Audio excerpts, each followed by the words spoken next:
Hello, true health seeker. Have you ever thought about becoming a health coach?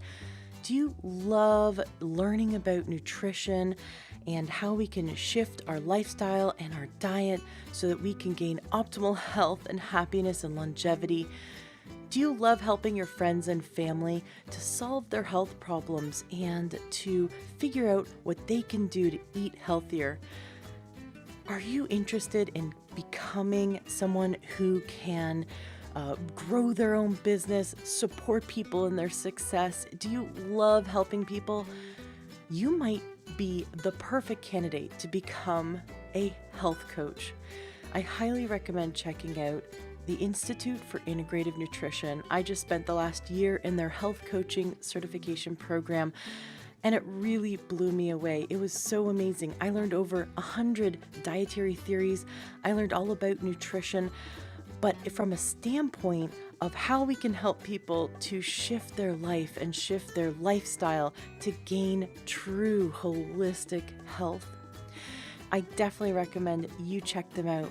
You can Google Institute for Integrative Nutrition or IIN and give them a call, or you can go to learntruehealth.com/coach and you can receive a free module of their training to check it out and see if it's something that you'd be interested in. Be sure to mention my name, Ashley James, and the Learn True Health podcast, because I made a deal with them that they will give you the best price possible. I highly recommend checking it out. It really changed my life to be in their program, and I'm such a big advocate that I wanted to spread this information. We need more health coaches. In fact, health coaching is the largest growing career right now in the health field. So many health coaches are getting in and helping people because you can work in chiropractic offices, doctors' offices, you can work in hospitals, you can work online through Skype and help people around the world. You can become an author, you can go into the school system and help your local schools shift their programs to help children be healthier. You can go into senior centers and help them to shift their diet and lifestyle to best support them in their success and their health goals. There's so many different available options for you when you become a certified health coach. So check out IIN, check out the Institute for Integrative Nutrition, mention my name, get the best deal. Give them a call and they'll give you lots of free information and help you to see if this is the right move for you.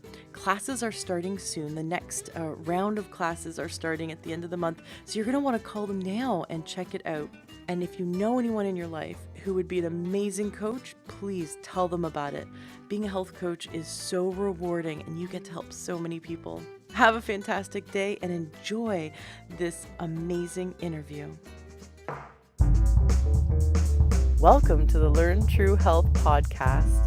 I'm your host, Ashley James. This is episode 171.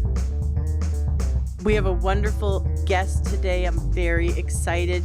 Diana Needham. I have known her for several years because we met at a kind of a marketing, businessy, personal growth seminar. And it's so cool that our paths crossed again. Diana, you have such a wonderful gift in helping professionals to become best-selling authors.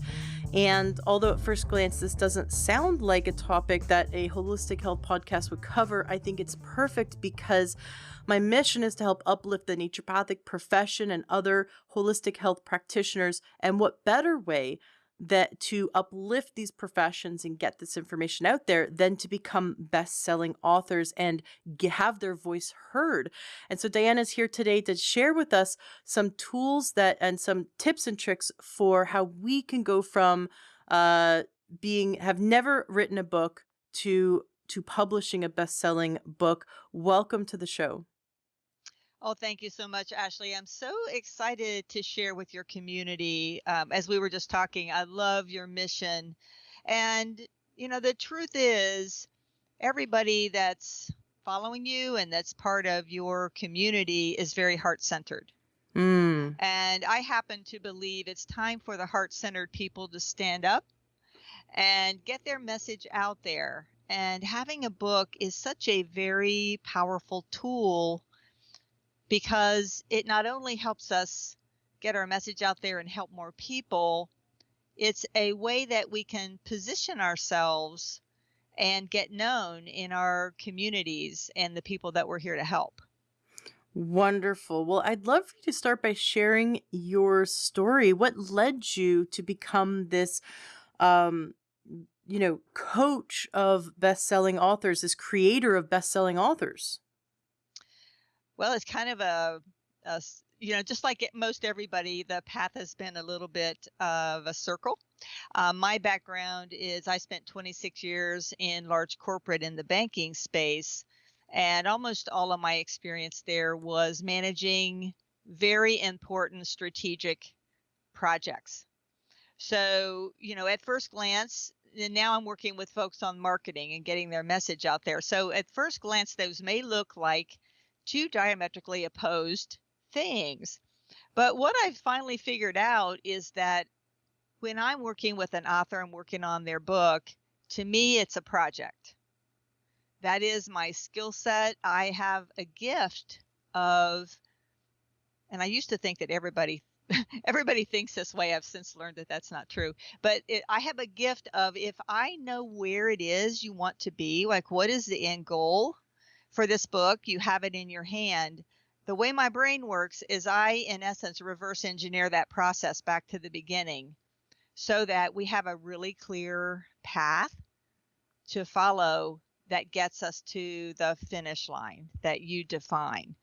So, I started out in large corporate, and I was in a situation where the bank where I worked was purchased by one of the largest banks in the country. And when that happens, there's a lot of tension, there's a lot of uncertainty, there's a lot of stress, who's staying, who's leaving, major job elimination. It became a very unhealthy place for me. And so I raised my hand and volunteered, in essence, to step away. And when I did that, I realized that what I most loved about my career, those 26 years, was mentoring and working with people. So, in the corporate space, when my team, my managers, my staff were clear about what was the next career progression that they wanted, I was always looking for, how can I get them the experience, the skills? Can I get them on some committees? Can I get them on some project teams so that they can get the skill to be considered for that next job that they really wanted? So as I thought more about that, I embarked on my coach training journey. And I know, similar to a lot of the folks in your community, we have a lot of credentials, we have a lot of training, we've gone through a whole lot of different programs. And then the folks that showed up were all small business owners that needed help with marketing. Who knew? So as I was working with people on the marketing side, somebody recommended that an author talk to me. And as she and I were talking, and her book had actually been out for about a year, she was very disappointed in the results. And she said, could you help me? And so we worked together. And what I discovered, Ashley, is I love working with authors. They're the most amazing people because they have this big message. They're able to articulate it, and they've got this big vision of the people that they want to help in the world. So that's kind of how I got here, is when an author showed up and I realized how much I loved working with her. I loved helping her get her big message out there. That is all I do now. I do not work with anybody except authors that have a big message. Now, you work with people, though, that have not written a book yet, right? And so they're aspiring authors as well. That's right. And I work specifically with people that not only have a big message, but they want to use this book as a tool to grow their business. So I do help people get really clear if it's their first book. And most of the people I work with, this is their first book. The first question that I always ask them, and there's some key questions that we need to answer. And ideally, we should be answering these before we start writing, not after we have a book written and then try to figure out who our audience is. The very first question that I ask, and especially with aspiring authors, they've never been through this process, is tell me why you're writing this book. Why are you writing this book? Why is this message on your heart and in your soul? What is it about this message that is saying to you, this is bigger than you? You need to write this down. And it's a very amazing thing that happens when people can articulate that big why. What are some of the whys that people have given you? But I'm going to tell a story. This is a real story, and I Mm-hmm. do have permission, to share this story. A lot of folks will give you a head answer.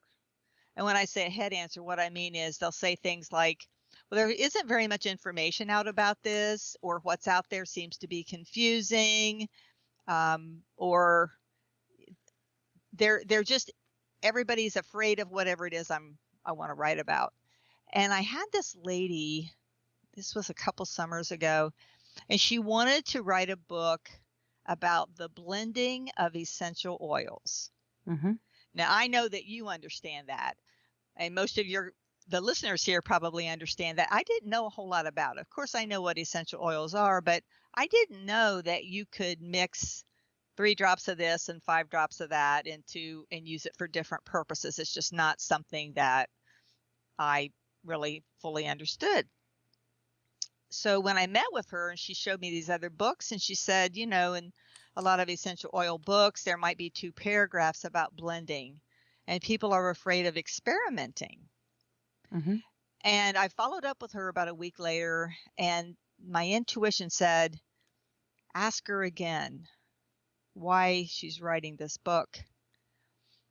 And so I asked her, said, so tell me, I mean, I heard what you said. There's not very much information. It's confusing. People are afraid of it. But tell me again, why is this message so important to you? And there was that uncomfortable pause. And I said to her, was there a pivotal moment? Was there something that happened to you or somebody that you cared about when you realized that this message was bigger than you and that you really had to get it out? And there was another long pause. And then she said this, my husband was diagnosed with leukemia. And she went on to tell me the story of how it was the 3rd day of his treatment, and she pulled into the hospital parking garage, and somehow she got herself out of the car and into the elevator and up to his room with this sense of dread. And just think about it. She didn't know if he was going to live or die, and she was filled with all of this anxiety and concern. And she walked into his room, and those little gripper footy sock things that they have you wear in the hospital? Mm-hmm. Those things with little treads on them. Well, she pulled those off of his feet. Again, this was the 3rd day of treatment. And the bottoms of his feet were covered with a thick yellow residue. And she realized that if she mixed 3 drops of this and 5 drops of that with these things and put it together, she could massage his feet. Mm-hmm. And that was the only thing, with all the doctors and the nurses rushing in and out of his room, that was the only thing that she could do as the wife in this situation to try to help him. So when we can articulate that big why, that really becomes the introduction to the book. Sharing with your readers, why are you writing this book? So if I were looking for a book about essential oils and the opening introduction dropped me into this scene, my husband was diagnosed with leukemia, and I read that story. And then she said, and I'm writing this book for you, the person that might be concerned or not understanding how you can mix these and the value of this. I'm writing this book for you. Mm-hmm. That would grab me. Mm-hmm. And so, understanding the big why And then understanding the next thing is the who, like who is it that you're writing this book for?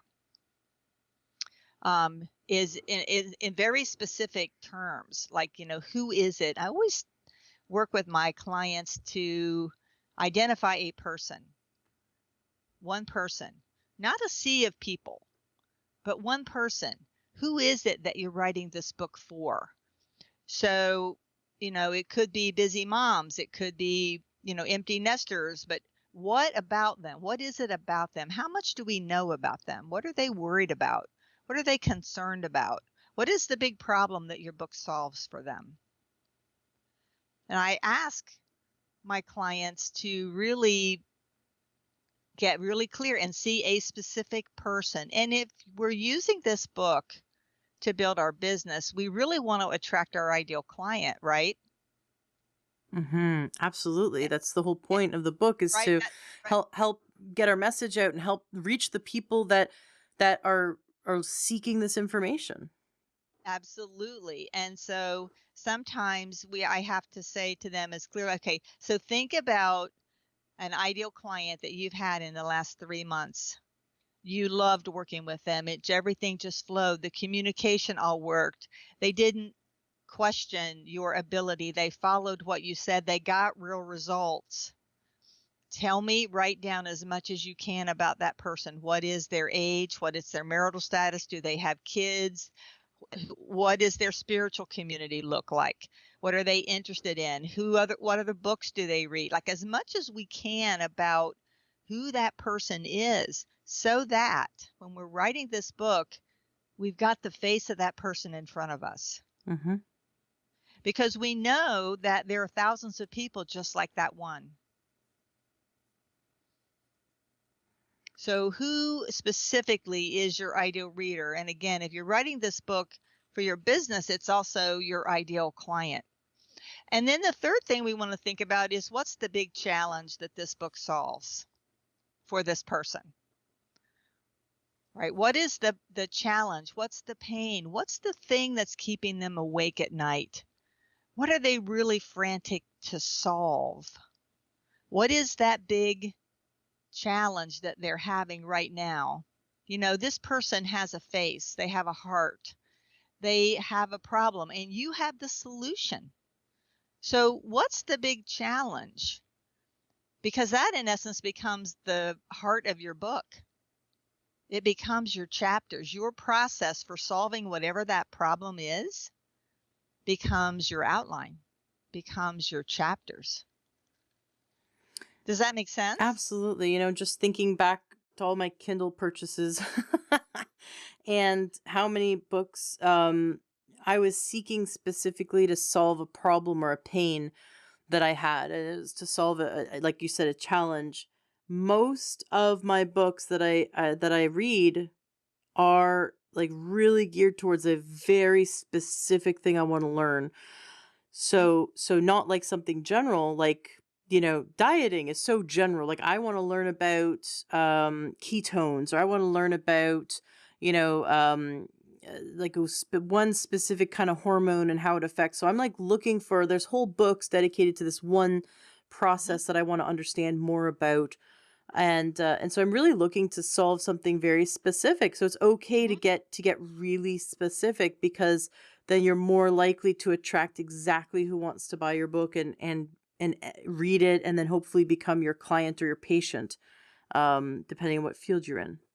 Yeah, absolutely. One of the mistakes that a lot of authors make is that we want to write something really broad.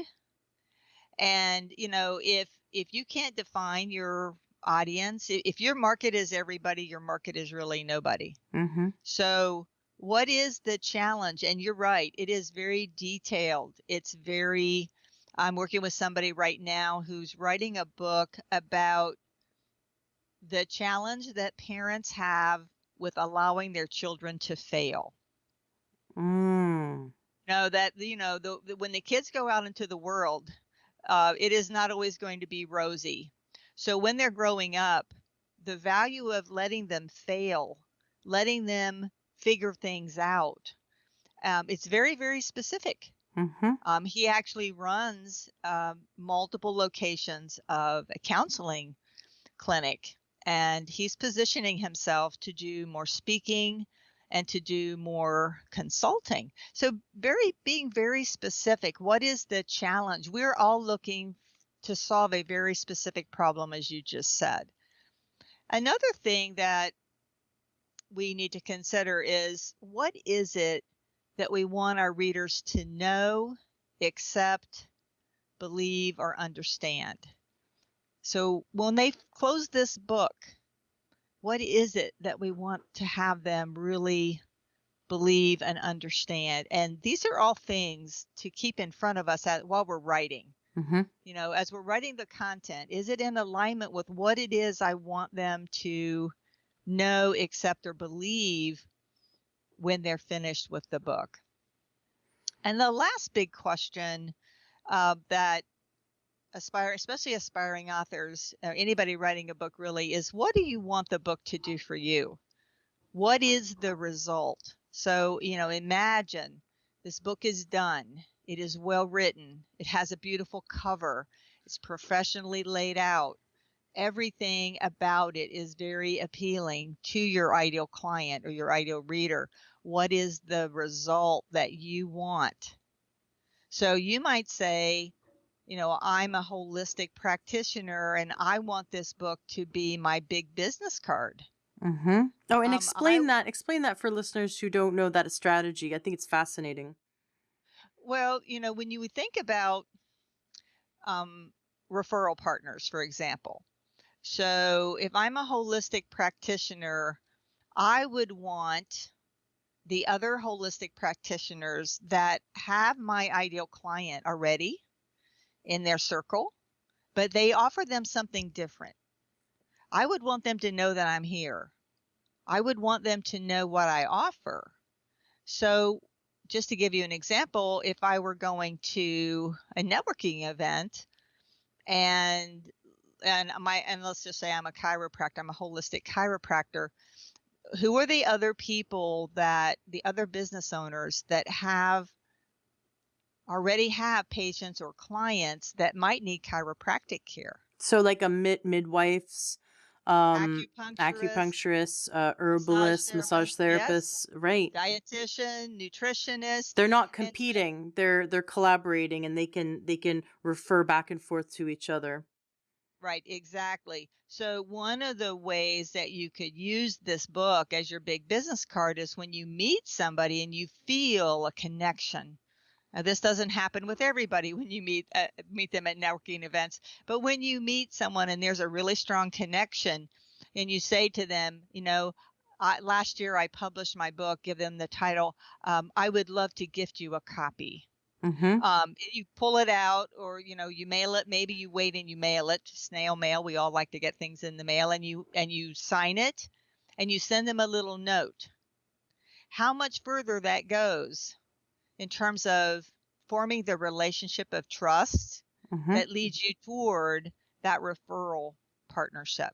Absolutely. And it only costs you $2 or $3 because when you publish your own book, you can print, a case of them, and it's very inexpensive for you to, so, on the shelves, it could cost $15 or $20 to sell a book in retail. But for you as the author, you could end up owning a case of your books for, between $2 or $3 each. Yep, that's absolutely right. And with most of my authors, if it's their first book, I recommend that we publish it on Amazon. And Amazon's print division is called Create Space. So you can actually go into Create Space as the author and order a box of, you can order 25 copies, 50 copies, 100 copies. I'm working with somebody right now, a chiropractor, and he actually has a table at the North Carolina Chiropractic Association big conference that's coming up. He's ordering, I think he told me, 250 copies of this book to take to this conference. Nice. And he's going into, because he is it's a very specialized chiropractic care specifically for people with head trauma. And Mm. so he wants to gift his book and he wants to have it there. So he's going in to Create Space and ordering 200 copies at, I believe, around $3 a piece. Because his book is 180 pages. And so it depends on the page count, how much it costs to have it printed. But now he has something that he can sell when he's speaking. He can sell at this event if he wants. He can gift it to referral partners. He can gift it to existing patients that come into his clinic. Mm-hmm. He can gift it to prospective patients. Maybe someone's checking him out. They've called, but they haven't booked an appointment. It's something that his office could send out as a gift. Mm-hmm. So when we talk about a book as a big business card, that's what we really mean, is leveraging it. We don't throw books away, Right. especially if the person that gave it to us signed it. Oh yeah, no, I'd never throw a book away. I mean, I'd have to go through a flood. I have gone through a flood and still kept my books, just made sure they dried correctly and they didn't get moldy. But I throw business cards out or recycle them all the time. But I don't. If someone gives me a book and signs it and puts their phone number in it, I mean, it's on my bookshelf. I mean, 10 years from now, I'll be able to call them up if they still have that phone number. So you're right. It really is a surefire way to make sure that person continues to have your contact information, and what a great way to have someone establish rapport with you and to get your message across. I just love that when you meet a prospective client that you gift them the book, or you meet a potential referral partner. um that's so powerful. And like you said, they could sell it too. They could sell it in their practice, or they could sell it at events, or host their own talk or workshop and sell it there, or, gift it or sell it. Mhm. And for a lot of coaches, I work with a lot of coaches and consultants that have a program. So, if you think about the outline of the book is your solution to whatever the problem is, you could gift that to new clients, new patients coming in. It could be reading material for your program. Mm-hmm. It all flows together, and it's important that your book be branded and it look, same color palette as your website, that that it all blends together. And you just said something, Ashley, that's really important that I want to make sure that I communicate. you know Publishing a book is not without investment. Mm-hmm. And there is an investment. There's an investment not just in writing the book, but getting it laid out and creating a cover. And if you want someone to help you with your marketing strategy, and I want to run a bestseller campaign on Amazon, there's some tangible, there's some costs associated with that. And so the thing to remember about the book is the generation of revenue into your business comes not from the book itself. It comes from clients. It comes from patients. It comes from getting bigger speaking engagements, potentially being paid to speak, having your book, having the organization buy copies of your book and putting it on the chair of everybody in a conference as their gift. As part of your speaker fee, they're buying the book from you. So it's the actions you have to take around it. You don't just publish a book and then all of a sudden you get more clients, or more patients. It's a tool, but you really have to make sure that you take the time to strategize, like hiring you as the expert to help them market it. But they have to know that it's a marketing tool. There's actions around it that need to be taken in order to make it be a successful tool. Yeah, absolutely. And so, and royalties. So put your book up on Amazon. Yes, you're going to get some royalties if people buy it online, but honestly, the royalties that's not a lot. So the real money, the real way that you grow your business, you grow your reputation, you position yourself as someone that stands head and shoulders above the other people that do what you do, is by having this book and generating revenue, using this as a marketing strategy to bring in clients, to connect with referral partners, to build your business that way. Mm-hmm. Wonderful. Um, So you can also, as you just said, you can sell the book at the back of the room. You can use it to stand out from your competition. There are, if you just think about the people in your town, there might be, 50 people within 5 miles of where you live that do what you do. What makes you different? How many? Most of them have not even written an article, let alone written a book. What are cute? So someone who's listening, who's a coach, a health coach, or a naturopath, or some kind of holistic healthcare practitioner, they've never written a book, and they've walked through your process now, so they've figured out why they really want to write this book, who this book is for, the pain that it solves, and what they want someone to understand at the end after they finish reading it. And then the final like end result of what the book helps them with in growing their practice.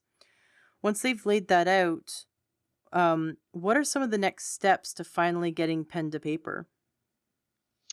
Well, once they have that down, what I do is have them send me their answers to their questions, and then we hop on the phone and talk through them, because you really need somebody that's objective, that's outside your world, to take a look and say, does this make sense? Is the problem clear enough? Are there enough people that you can sell this book to? Is it really going to help you grow your business? The first thing I work with people on is really understanding their answers and digging a little deeper if I need to. And then I will literally hand back to them the outline Out of everything that they said. and say, okay, so let's, role play here for a second.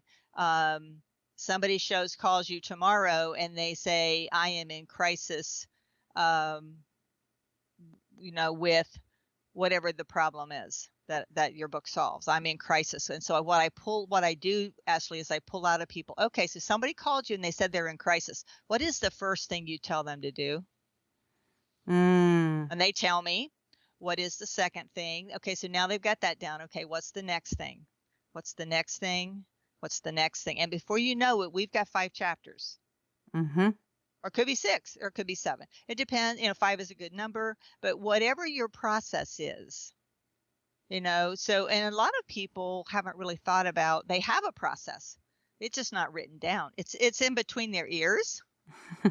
And so we have to have somebody pull it out. And so when I will walk them through, and I've got somebody, for example, I'm working with right now, and she wants to help nurses overcome the burnout. Okay. So nurses are burnt out. They are like working 60, 70-hour weeks. They have put on a few pounds. They're not healthy themselves. They're lifting. They're doing all these things. Now they're totally burnt out. They're ready to give up on nursing. So this is a real life example. So I pulled out of her, what is the first thing you would tell this burned out nurse? She's ready to throw in the towel, but she loves nursing. But she just can't do this anymore. She feels like she's got not 1 ounce of anything left to give to anybody. She's snapping at her family. All these things are happening. What's the first thing you would tell her? And she told me. What's the second, third, fourth? Okay, here, I hand it back. Here's your outline. Your job is to go right. and I know, and it sounds, it might sound kind of harsh, but the truth is, until you get this out of your heart and out of your head onto a piece of paper, nobody else can help you. Mm-hmm. So I have a program called the Book Incubator, and the Book Incubator is just what I'm describing. It's a call with me where we go through this, and I pull out of you your steps. So you're going to give us a powerful story, then you're going to give us 5 chapters of the steps, and then your last chapter is not the conclusion. The last chapter is called Next Success Steps.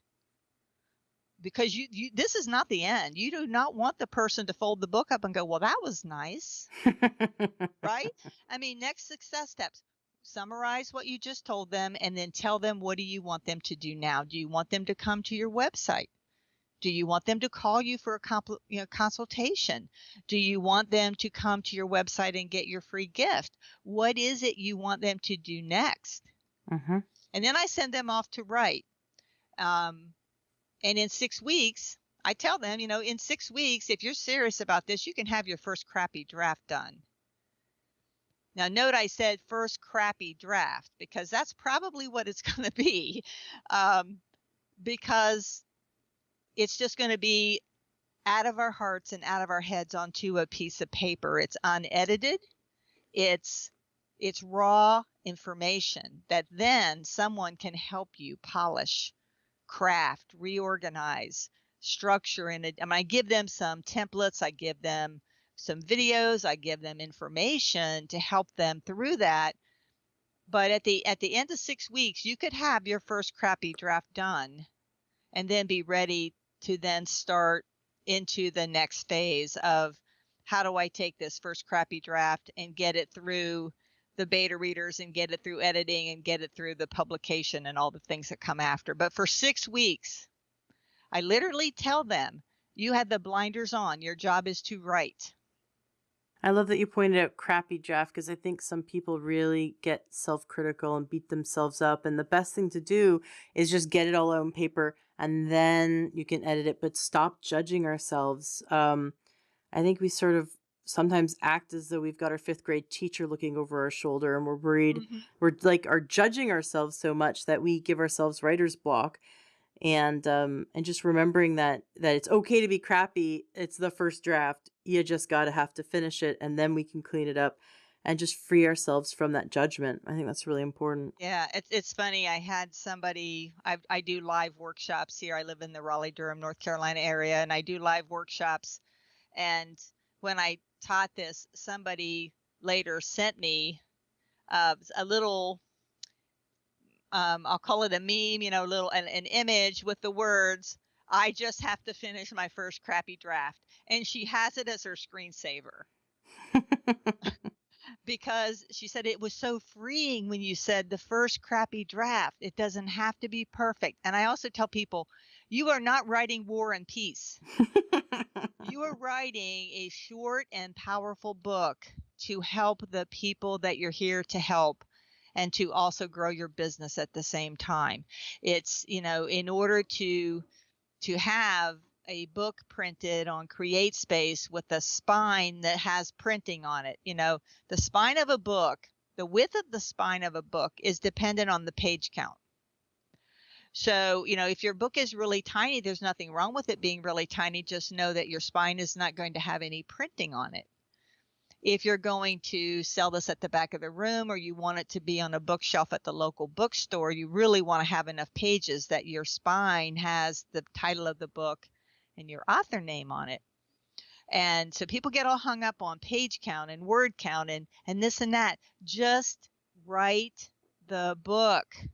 Get it out. And if we have to add some stories, a few places and some examples, and maybe you want to put in some blank lines for people to journal. That's another way to add pages. If you need to put some pages, blank pages with lines for people to write, that's okay too, depending on the topic of your book, but just get it written. Do not filter. Just make sure you follow the outline. So you're writing about each of those 5 big chunks of things that we talked about, and you'll be fine. How do you help them come up with a good title? That's a great question. That's a great question. And sometimes it's a little bit of a struggle, to be honest.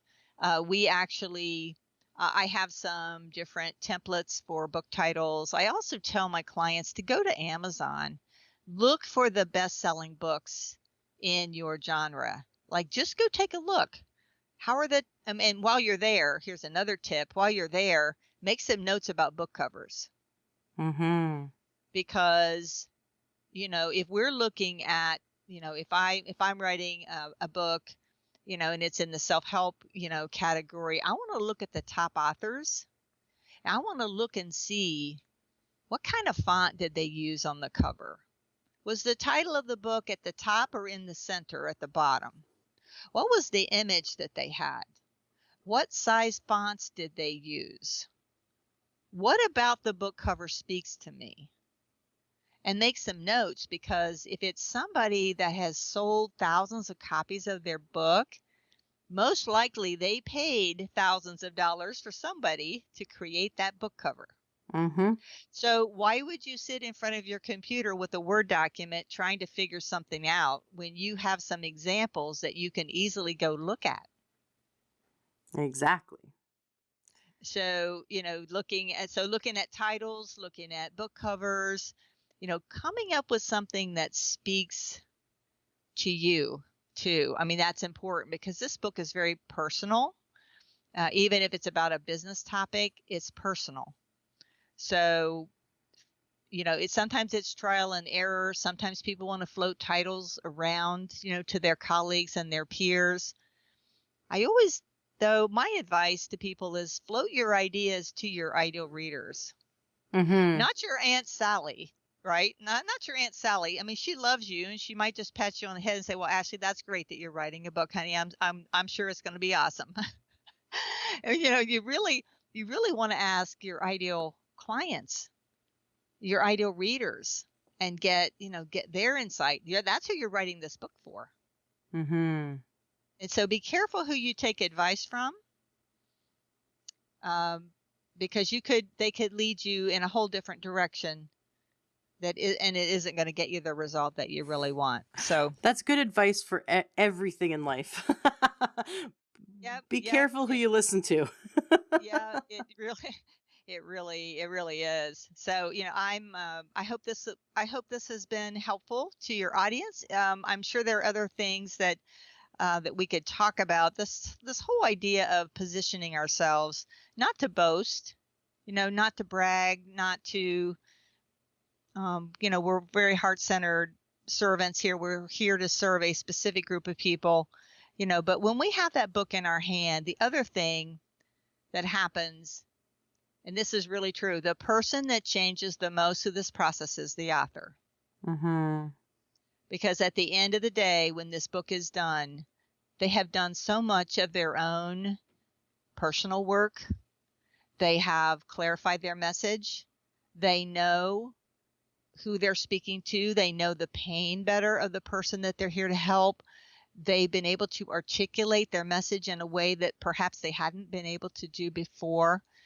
And, one of the things, if folks go out and check, look me up on Facebook, they'll see that I have a page on Facebook called Diana M. Needham Book Shepherd. And it took me a while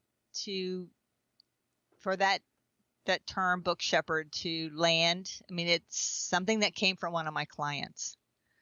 And she said in her testimonial that I was the book shepherd. And I'm, why do you say that? She said, because you made me feel safe. You were always there when I was like having a freak out, right? And because we all have them. Writing a book is a scary thing. Mm-hmm. It's, I'm vulnerable. I'm putting my name out there. Maybe I'm afraid of being seen. Is anybody going to buy any copies? Oh, why? What? Whose idea was this? I'm never going to get to the finish line. We have all these little gremlins and all these little voices. And I really strive to hold a safe space for them Mm-hmm. to say whatever it is. And then I remind them of why they're writing this book. Remember why we're writing this book? You do know that there are people waiting for your message. And some of those people can only hear it from you. And until this book gets done, they're still waiting. Do you Mm-hmm. understand that? I have to reground them. And that just gives me chills just saying what I just said. Um, because they have a big message. They know they're supposed to write this book. They know that they need to get it out. And the person that most changes in the process, they come out, they are confident, they're clear, their message is clear, they've got a marketing strategy that they can use, and some miraculous things happen. Some doors open for them that they could not even imagine at the beginning. Can you share some stories, some testimonials of success of what this process has done for some of your clients? Oh, of course.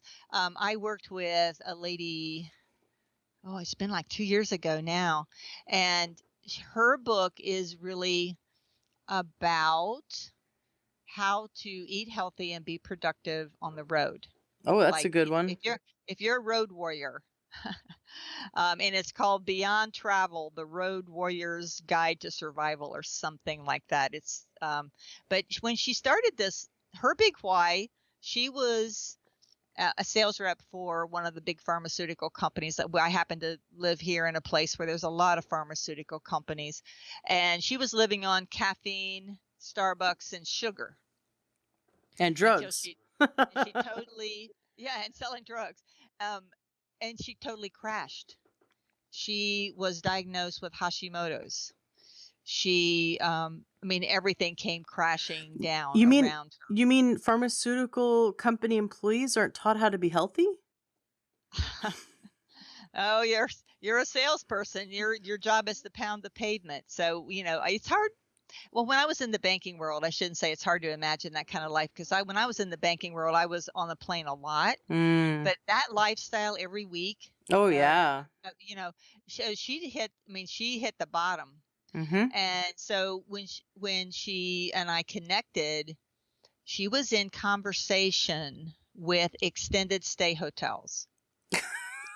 And when she was on the other side, obviously, of this journey, and they were in conversation. She was in contract conversation with them to be their um, healthy travel person for their VIP clients. Mm-hmm. And she knew that this book had to be finished for that contract to come to be. I mean, Mm-hmm. she had to commit that this book was going to be done. And as it turned out, extended stay was at the World Travel Conference in Orlando. They invited her to come to meet their VIP clients, and they ordered 250 copies of the book before we had it published. Oh, that's cool. And so if you've ever looked at any extended stay videos where there's this lovely lady who is obviously very healthy, and she's showing you how, she says, you know what, when you're on the road, there are grocery stores. Mm-hmm. Did you know that you could actually go buy food and you could actually make it in the kitchen? And she's in the kitchen and she's showing you, what to do. And she's got her bands and she's got exercise equipment. And, she's showing you that there's another lifestyle that you can have, when you're traveling. She's now parlayed that into going into corporate. Oh, that's very cool. So, So she quit being a drug rep, I take it. yeah, oh yeah. Yeah, so she was working a lot with small business owners and professionals that were on this treadmill of stressful travel and all of that, and productivity. She's really all about productivity too. How do you be productive and manage your inbox when you're gone for days and weeks at a time? Now she's started this program um, called Work Less, Play More. Nice. Her market is corporate, and she gets paid to speak. Very cool. So if it wasn't for the book that you helped her finish, uh, this wouldn't have happened. Correct. That's so cool. I love extended stay. I stayed there when I was doing back in 2005 when I had 3 or 4 months worth of training that I had to accomplish to become a trainer of neurolinguistic programming. And I lived at an extended stay, and I loved it. There's a whole kitchen, and it was great. Yeah, I know some people that lived in the hotel, and right where the training was, they had to eat hotel food 3 times a day. No, thank you.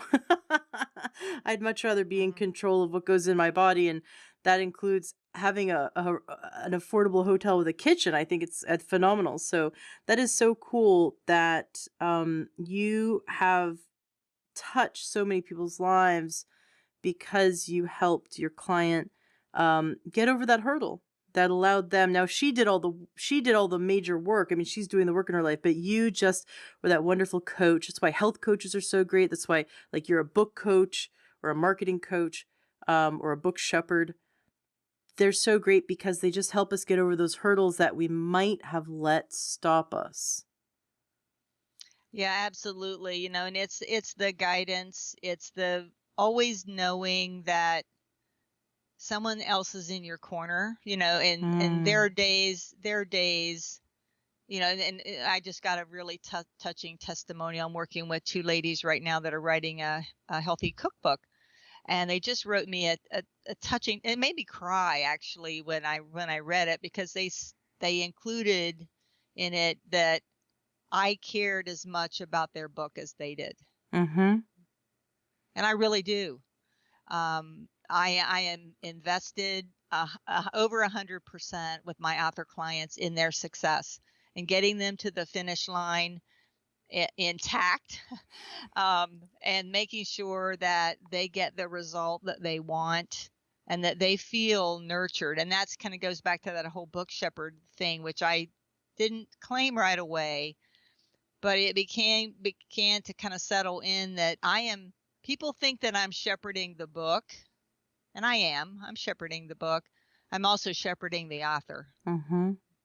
And keeping them from danger. Think about a shepherd. They keep the sheep from going over the cliff. They keep the dogs away. They keep right. I'm holding the space for them to do what what they're called to do. Mm-hmm. And I know that they can get to the finish line, and we are partners in this. And that's the way I approach it. I am a trusted partner to get them to the result that they really want and to fulfill what they're here to do. Very cool. So cool. Do you have another testimonials to how, in a different way, publishing a book helps someone to grow their practice or grow their business? Oh, there's a lot of different examples. I worked with a lady actually this time last year, and she actually wrote a book about small business finance. And when she and I met for the first time, she was local and we met in person. I was asking her questions about her ideal client. And she said, well, mostly they're women who are afraid of spreadsheets. And it's like, we don't know how much money is coming in and how much money is going out. We know we're supposed to know the answer, right? But we're afraid of spreadsheets. And a lot of us as women, we grew up and didn't think that we were so good at math. And so now we're kind of afraid of the numbers. So we worked through all of that. And she wrote this book that is really easily understandable, in a way. It's about, first you got to build the right foundation. What are the things to build the right foundation for your financial foundation for your business? And then you have to erect. We used a house analogy. Then you have to erect the walls. So what are the infrastructure things? What are the things that you have to have? And then the last section of the book talks about protection, the roof. That's insurance, right? It's making sure that you have the right legal entity formed and all of that. She's very, very, very, very lovely. And she wrote it in such a way that, although there are a lot of books out about small business finance, they're challenging to understand. Mm-hmm. So I watched her go from being somewhat timid about this to standing up in front of a group of 160 people at an event, a live event that we hosted here last year. She had 5 minutes on the stage. She was the keynote sponsor. So she had 5 minutes on the stage, and I coached her through what to say. And her call to action was for people to give them her email address so that she could let them know when they could purchase their Kindle version for 99 cents. Part of our big launch was the Kindle version was 99 cents for 24 hours. And so her role, this event was like a month before the book came out, was to get as many email addresses as she could from the people in that room so that she could let them know about the book launch. And then now they're on her email list, and now she's in conversation with them. So I watched her through this whole process now use that book to be teaching at the local community college. Oh, wow. She teaches small business finance there. She gets clients that way. She speaks. She's out and about. She's part of Dave Ramsey's, one of Dave Ramsey's programs. And so she takes the books when she goes to his events. It has catapulted her to a whole different level. And this book launched on November of last year, and it's September, not even a year. And all these things have happened for her. Oh, that is so cool. It's so inspiring that someone, because you're right, there's so much personal growth that goes into writing a book. Um, a few years ago, right before my son was born, I was at a very small event, a very intimate event with Stedman, you know, Oprah Winfrey's long-term Hmm. partner. And Stedman is amazing. We got to basically just spend the entire day with him and chat with him. And um, he is so cool. He's a really cool dude. And he says, he spends every day reading. He devours the newspaper and devours like at least, a book a day, a book a week or a book a day, but he devours books. And he says reading a book is one of the most powerful things you can do for yourself in terms of your own evolution. It's the accumulation of someone's life, and you can if you get good at reading, devour 60 years worth of important experience in an afternoon, right? Or in a few hours, right? You see in your Kindle it'll Hmm. say, the average read time is like 2 hours, let's say, for a short book. You could spend, you could read 7 books a day, a week, or 5 books a week. But you're not just reading a book, you're reading someone took their entire life up to that point in experience to pull out and put on paper what they think is most important. And so he says it's so important to read because each book is like you're gaining 60 years of experience or 40 years of experience, or depending on how old the Hmm. author was. And I just thought that was so powerful that we can really utilize reading and publishing to launch ourselves forward into personal growth, which taking care of our own personal growth and development is as important as taking care of our personal or our physical health, because our body is not just physical, it's emotional, mental, spiritual, energetic. And so when we look to make sure that we're not stagnant in our life on a personal growth level and we start to grow that way, we'll notice that we become more fluid and we become more Hmm. flexible and we become more healthy and we start making healthier decisions, because taking time for personal growth is related to taking time and energy for self-care. And so I love this idea of authoring a book, because there is so much personal growth involved, at both on a personal level but also professionally growing. Every holistic healthcare practitioner out there wants to make a world of difference, and this is a new way that we can give power to their voice. So it's very exciting what you do, and what potential there is in what you do. Well, I love what I do, and I can't imagine doing anything else, honestly. And speaking of what you just shared, one of my author clients just sent me her it's not the final edited manuscript, but it's the probably next to the final. And she asked me to read it. I find it it's very important to me to read my clients' work so that I can best guide them. And I couldn't stop reading the book. It was her journey through losing her husband Mm. to a very rare form of cancer, and the battle that they had with, using modern medicine and then moving into the holistic, trying some other treatments, doing some experimental things, and how their relationship changed and shifted during that time. And it was so moving to me. I mean, it was just I wrote her a note and I said I couldn't stop reading it. Like, I'm just staring at the screen on my computer, and it touched me. It touched me in a way that something like no other book has touched me this way, probably in the last at least 3 months. And it was the outpouring of what was inside her, right, going through this journey with him and what's happened, her transformation. He's now been gone for 4 years. Her personal transformation into what she's called to do is a direct outcome of that experience that she had. It's amazing. How does the book leave people? Does it leave them inspired as well? Does it leave them self-reflective. What kind of lesson do they gain from that book? It really does. She closes with she and the only daughter that they had,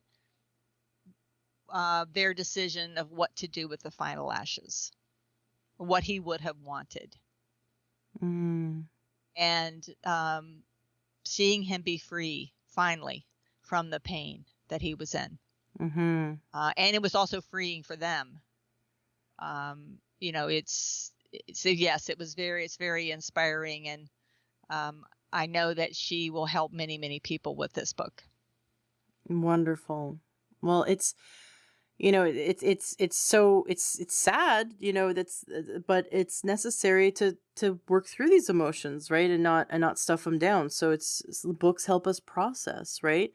And we can live through other people's experiences to also begin to self-reflect of our own life. And I can see how people could go through her story and end up really appreciating those they love even more, after having Yeah.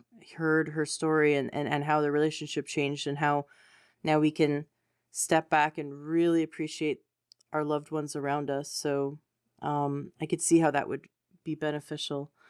And there's also a very spiritual bent to this book, and about the spiritual teachers that came into their life, and her husband's exploration of the spiritual side, and how many people came that became part of their circle as a result, on the spiritual side as well. So it's very moving, and I'm just grateful. It was something I couldn't stop reading over the weekend.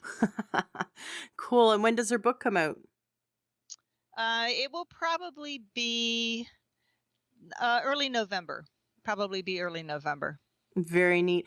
Well, so for those who listen today and would love to boost their business, and help, or just help more people by sharing their story, or someone who's listening who would love to have that personal growth that comes from authoring a book. I feel like when I say becoming an author, like authoring a book, it's like birthing, right? It's It your is. it's that process of growth and pain and struggle and accomplishment. So if someone who's listening would like to birth a book and they would love your help, how do they go about contacting you? Of course, we're going to have the link to your website in the show notes of today's podcast at learntoyourhealth.com. And I know you have a link you're going to give us so that listeners can gain something from you. Do you want to tell us what that is? Sure. What I have, a special gift that I have for everybody listening, is a special report that has those 5 questions. And so if you're listening to this and you're thinking, this makes sense, I really should think about putting together a book and getting my message out there, please go to the link that Ashley will have here on the page, and get your special copy of these 5 questions. Work through those. And I tell my folks that I work with, it's better to get out from behind the computer when you're thinking about these questions and just write. It's something magical about physically writing with a pen and paper, writing out the answers.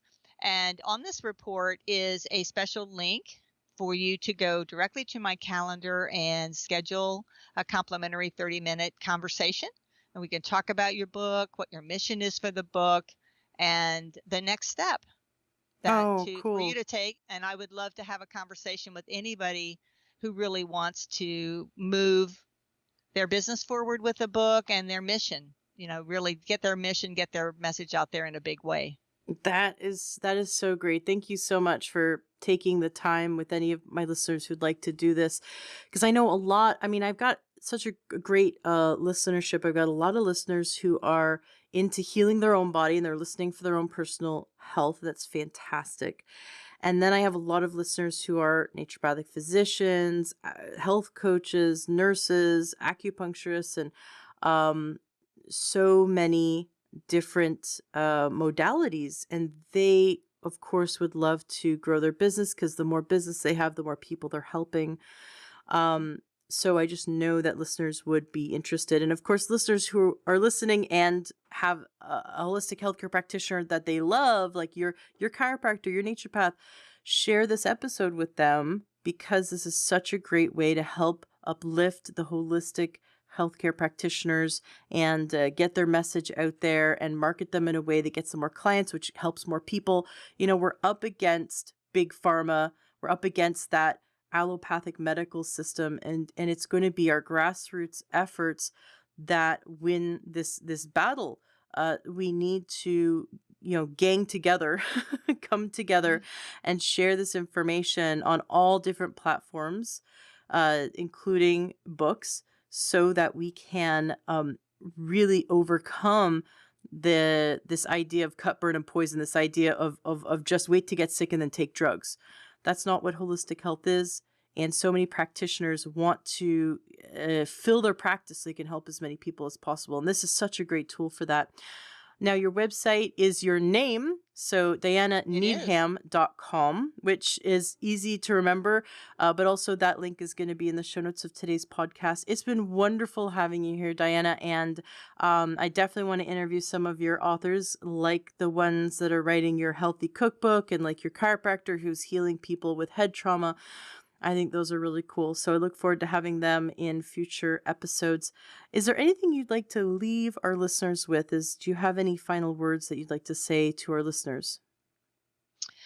Well, the last thing I would like to leave for folks to think about is the fact that there are people waiting for you. There are people waiting for your message, and some of them can only hear it from you. And why is that true? It's because we bring to our clients the culmination of all of our experience, right? All of our training, all of our certifications, all of the different programs and things that we've purchased and courses and, degrees and all of those things. We bring them to our clients, but we also bring our own personal story. So what resonates with people is your story. So just know that there are people waiting for you. And some of those people can only hear the message from you. So if this is pulling on your heart and you believe this is something that you need to do, I'd love to have a conversation and hold the space for you to step into whatever you're called to do right now. Very cool. Thank you so much. Well, thank you, Ashley. It's been a pleasure to be here. Enjoy what you heard today on your episode of the Learn True Health podcast. Did something move you, inspire you? Did you get great information that's going to change your life? Awesome. That's exactly what I'm here to do, is to help you gain your health back. Please turn around and share this. If this is something that's helped you in any way, share this with those you love. Love the Learn True Health podcast and want to support us? Awesome. You can go to takeyoursupplements.com and you can support us that way. You'll get access to amazing supplements that are just really great quality for a great price. And there'll be someone on the other end of the line to help you pick out your supplements that are right for you. That's takeyoursupplements.com. Or join our membership, learntruehealth.com/join. That's another great way to support our podcast, support our movement, and you'll be supporting yourself. Gain more information, wonderful videos, wonderful trainings, and you'll also be able to share those with those you love as well. So go to learntruehealth.com/join. Want something fun for free? Go to learntruehealth.com, and right there on the front page, you'll see where you can get our free cookbook. I spent a lot of time making it, and it was so much fun. It's really delicious, healthy recipes. And you can also get our 7-day doctor course. Right there, it's 7 days of naturopathic videos sent right to your inbox, and you can learn from top naturopaths on how to gain health naturally. So that's takeyoursupplements.com for wonderful supplements. learntruehealth.com/join to join our awesome membership, which is only open for a limited time. You can get our free healthy cookbook, and you can also get for free 7 days of wonderful naturopathic videos sent to you. Just go to learntruehealth.com and you'll see it right there on the front page. Thank you so much for being a listener, and thank you for sharing and helping others. Let's spread this information and turn this ripple into a tidal wave.